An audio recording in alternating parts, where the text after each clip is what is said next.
Quick, you brainiacs, who's on the $20 bill? And if this helps, I've got one right here. Okay, another little hint, Andrew Jackson. And if you still don't know, please don't apply for a pilot's license. But if you got the question right, don't go strutting around like you're all that, because here's a question you can't answer. Why is Andrew Jackson on the $20 bill? Not so smart now, are you? Hold on, before you decide to duct tape a hose to your exhaust pipe, let me just tell you, nobody knows, or at least no one can agree. Kind of like how no one in my family can agree on why my cousin Carl is so damn stupid. Maybe a blast of radiation as a fetus, an aggressive ear tick when he was small, or maybe it happened before he started wearing a helmet around the house. Nobody's quite sure.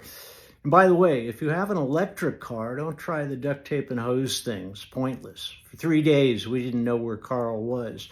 Trust Woody again, whether you like it or not, with another vital historical fact.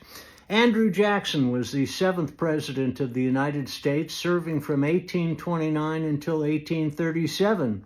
And he was, by most modern accounts, a dick. And not in a good way, if I can recall a callback. Jackson's Indian Removal Act in 1830 caused thousands of Americans to die in a march called the Trail of Tears.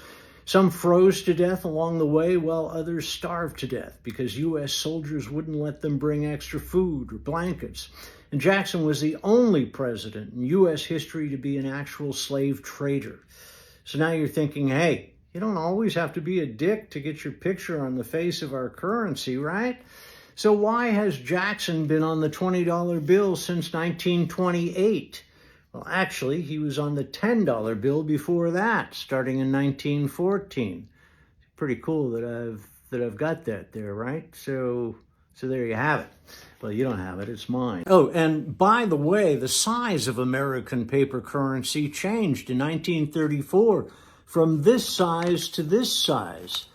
That's because some genius said we won't need as much paper if we use less paper to make the paper money. One of the answers to why Jackson's on our money might be that he was greatly admired during his lifetime as a military hero and a common man, the first rags to riches president.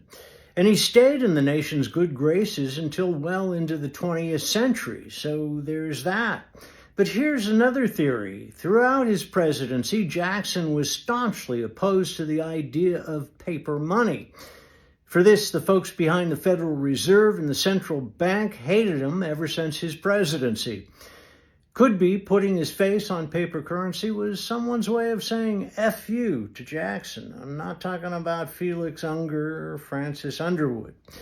The Department of the Treasury, however, has never confirmed either of these theories, so nobody knows exactly, which is very much like how no one has a definitive answer about my cousin's stupidity.